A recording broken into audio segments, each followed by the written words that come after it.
Welcome to the Backyard Professor Philosophy videos. I'm up here in a spot that was one of my favorite spots at one time, and it still is.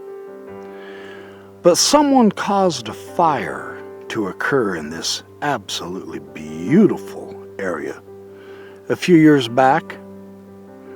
That was one of the most distressing times of my life, because I loved to come up here and meditate and think and ponder about, reality and philosophy and Mother Nature. And now all we see is just dead devastation, brown, ugly landscape. And yet that's not so. That's just not true. We're witnessing the cycles of nature. Nature finds a way. One part gets destroyed, another part, a new generation, so to speak, comes about. Because of the nature of water, fascinatingly enough, life comes back. And we're part of this process. We're not apart from, we're a part of it. Life and death, youth, age, renewal. It's what we see in nature, and it's what we're a part of. But that's the vision that we've lost track of. So I want to talk a little bit about that. One of my favorite philosophers was Alan Watts. He died in 1972, I believe, and that was when I was 11 years old, so I never got to know him on a philosophical or religious basis until years later, in my early 20s. The first book that I ever read of Alan Watts was a book called The Book, on the taboo against knowing who you are. And through the years, this book has been in the back of my mind. It's a book that you can read and never get over.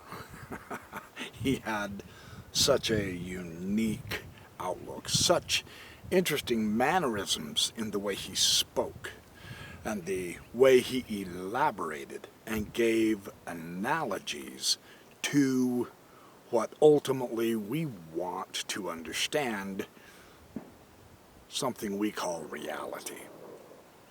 I hear a gunshot. Someone's hunting or practicing.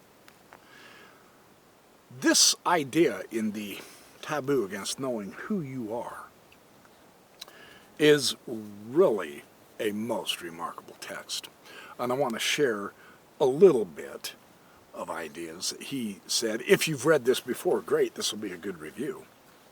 If you've never read it before, I'm going to encourage you to read it. G.K. Chesterton once said that it's one thing to be amazed at a gorgon or a griffin, creatures which don't really exist, but it's quite another and a much higher thing to be amazed at a rhinoceros or a giraffe, creatures that do exist, but look like they shouldn't. Right? Yeah. The difference between mythology and reality in this fantastic world that we live in and we take so much advantage of and refuse to look at, to be in, to experience, to live. This feeling of universal oddity includes a basic and intense wondering about the sense of things, doesn't it? Think about that.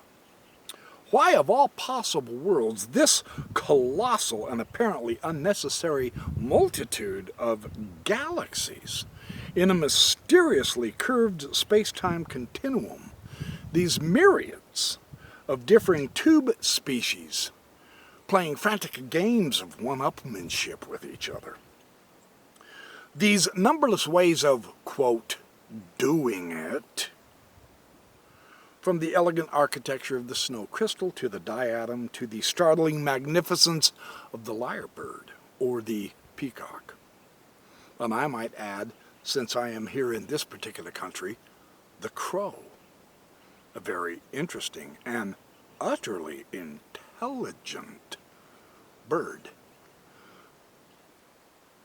Ludwig Wittgenstein and other modern logical philosophers, they've tried to suppress this question, remarkably enough.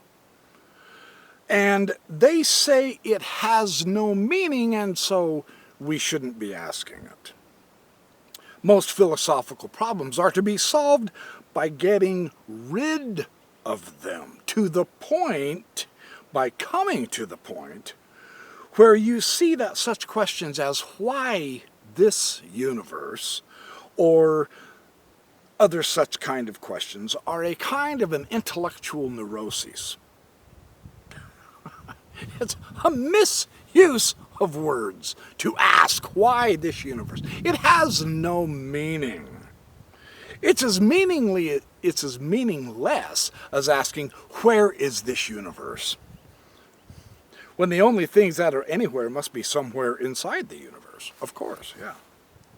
The task of philosophy is supposed to be to cure people of such nonsense. Yeah? Wittgenstein had a point there. Nevertheless, wonder is not a disease. Wonder and its expression in the poetry and the arts seem to distinguish men from other animals and intelligent and sensitive people from morons. Fascinating way to put it, isn't it? And of course, the singular, most startling doctrine,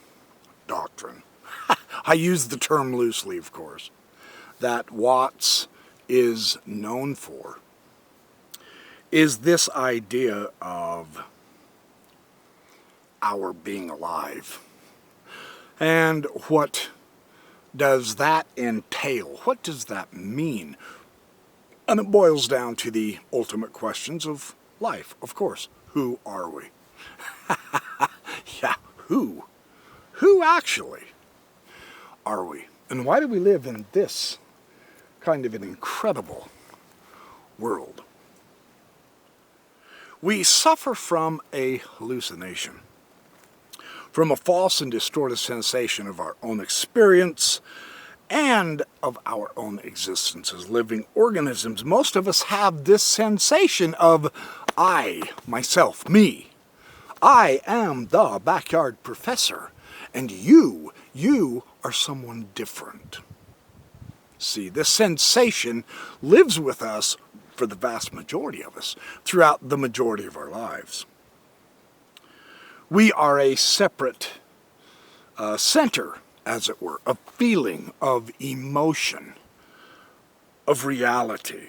We live inside of this thing we call our physical body, a center which confronts an external world of people, of things. And what we do is we make contact with that world as a separate entity from the world, from others.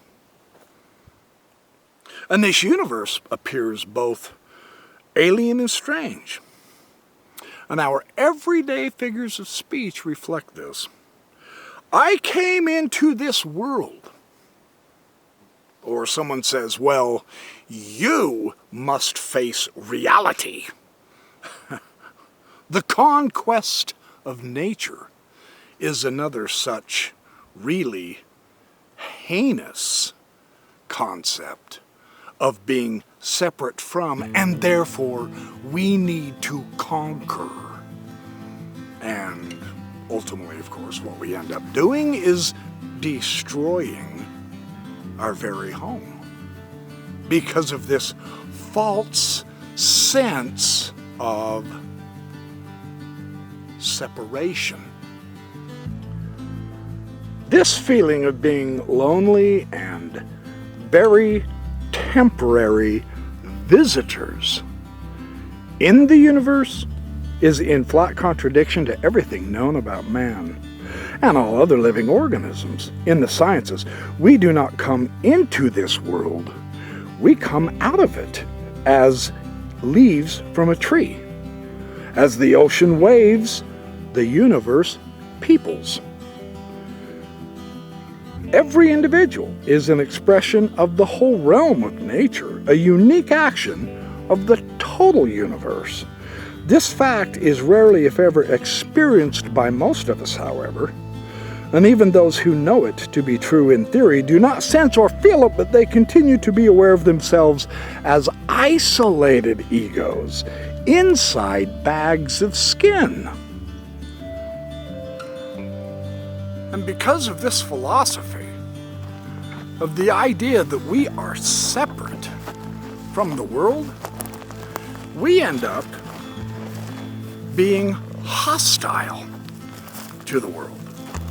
We end up thinking that we have to conquer it, that we have to do something to it, that it's not good enough as it is.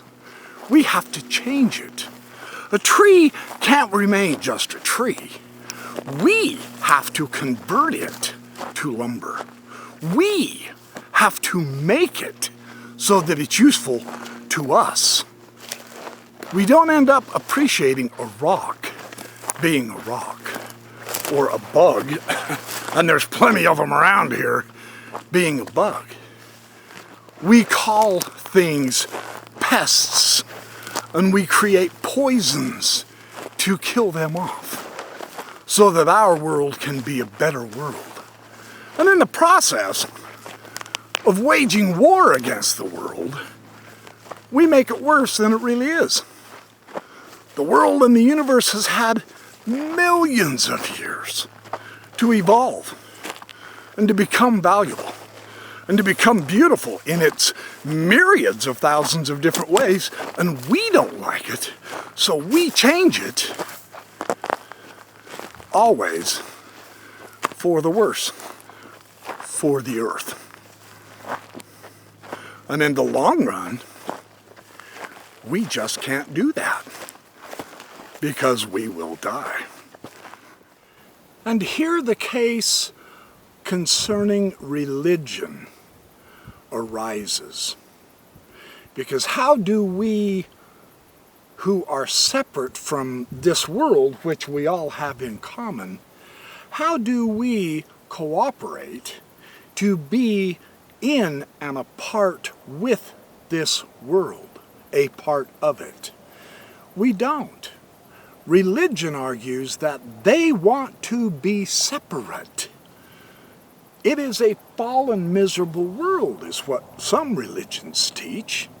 Other religions in the East don't have that conception. So there's no unification of thought at all about what do we do about our place in this world. So we end up arguing with each other and feeling very insecure because our vision of reality is different than someone else's. And Hal Watts puts it is, he says, the more people who agree with us and our view, the less nagging the insecurity of our position. And so in the end, one is committed to being a Christian or a Buddhist, come what may, in the form of new knowledge. Irrevocable commitment to any religion, however, is not only intellectual suicide, it is positive unfaith. Unfaith. Why is that, though? Because it closes the mind to any new vision or trust in the unknown. Because that's the ultimate truth and reality. We don't see the whole. We are but a minute part of the whole. And the idea of idolizing the scriptures to guide us is like eating paper currency. We do not need a new religion or a new Bible. We need a new experience, a new feeling of what it is to be I. The lowdown, which is, of course, the secret and profound view on life, is that our normal sensation of self is a hoax, or at best, a temporary role that we are playing, or else we've been conned into playing. With our own tacit consent, just as every hypnotized person is basically willing to be hypnotized, the most strongly enforced of all known taboos is the taboo against knowing who or what we really are behind this mask of our apparent separate, independent, and isolated ego. And most interesting of all is we have suppressed and we've overlooked something so startlingly obvious. The difficulty is that it is so obvious and basic that we can hardly find how to describe it. We don't even have the words for it. The Germans call it the Hintergedanke, an apprehension lying tacitly in the back of our minds, which we can't even admit, even to ourselves. The sensation of I, this is the lonely, this is the isolated center of being, is so powerful and commonsensical to us right now that we don't grasp a larger fundamental reality. Under the conditions that we are, it seems impossible and even absurd to realize that myself does not reside in just one drop alone, but in the whole surge of energy which ranges from the galaxies out there in interstellar space to the nuclear fields in my own body. At this level of existence, I is an immeasurably old. My forms are infinite, and their comings and goings, their ins and outs, just like I've showed you with this magnificent landscape behind me, the changes are simply the pulses of vibrations of a single and eternal flow of energy. The universe flows through us. It doesn't stop at us. We drink the water of the world and it flows through us.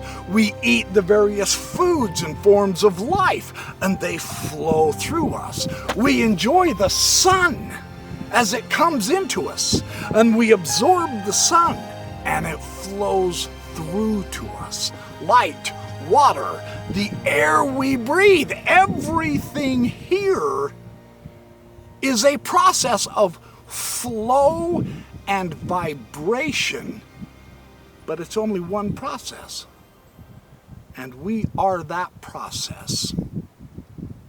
That's simply the most stunning revelation of all.